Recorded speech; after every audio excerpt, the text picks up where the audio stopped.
Hello mga momshies! Welcome back to my channel. Paki-on lang ng subtitle, pindutin lang yung CC sa upper right nitong video. So for today's recipe ay gagawa tayo ng napakasarap na merienda at ang gagamitin natin ay walang iba kundi itong ating saging na saba at cheese. So hindi muna tayo gagamit ng condensed milk. So una, balatan lang natin itong 6 na peraso ng saging na saba. Ilalaga muna natin ito.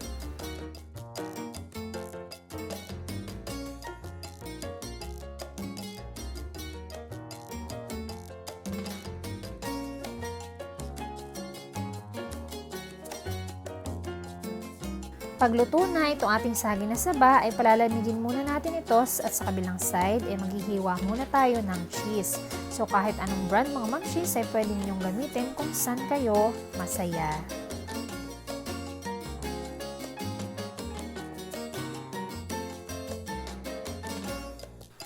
Hiwain lamang ito, depende sa size na gusto ninyo. Ayan, so natapos na tayo. Ang sunod naman, ihihiwain natin itong nilagang saging na saba sa 4 na bahagi.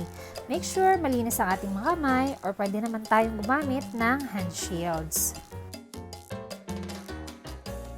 At pagkatapos naman ay paghihiwa-hiwalayin natin itong lumpia wrapper na binili natin. So make sure fresh at bagong gawa ang inyong gagamitin. Ayan, so okay na mga momshies yung ating mga sangkap. Kaya start na nating balutin ang mga ito. So gagamit din tayo ng water para pang sealed or pandikit dito sa ating wrapper. Susundan lang mga momshies ang procedure na ito.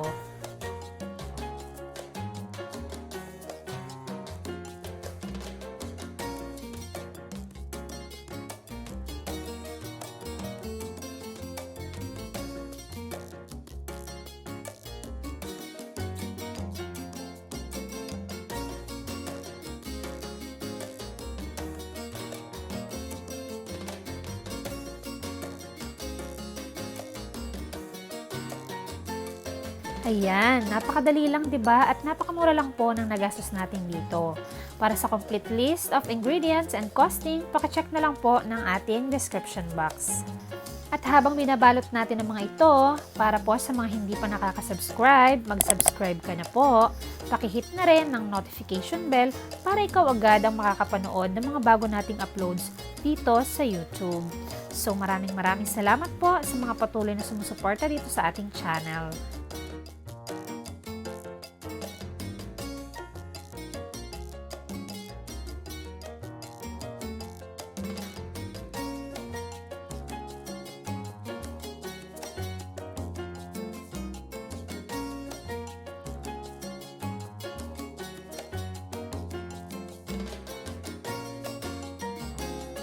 Ayan, so natapos na tayo. Nagpainit na ako ng mantika dito.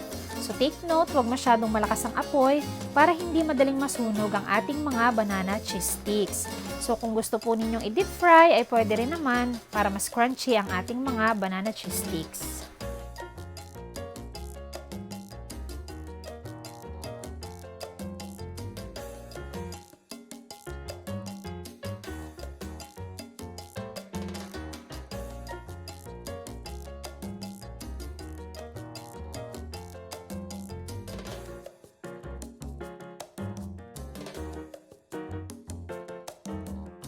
Kapag golden brown na ang mga ito, ay hanguin na natin ito sa apoy.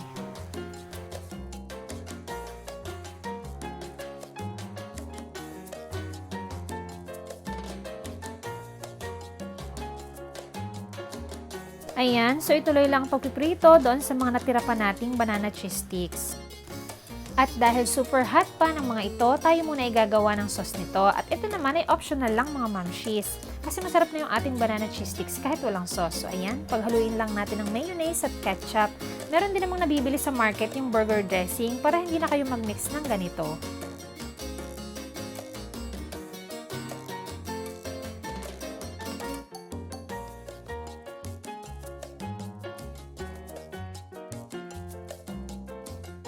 Ayan, so tikman na natin ang ating mga banana cheese sticks. Napakasarap nito mga momshies at tamang-tama ito sa mga cheese lover diyan. So pwede mo rin ito idagdag sa iyong negosyo. Kaya ano pang hinihintay mo mga momshies, magluto ka na. At siguradong pag-aagawan ito ng iyong mga suki.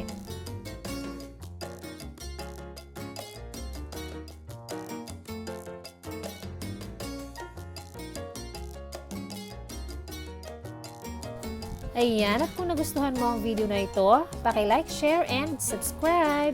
Thank you for watching!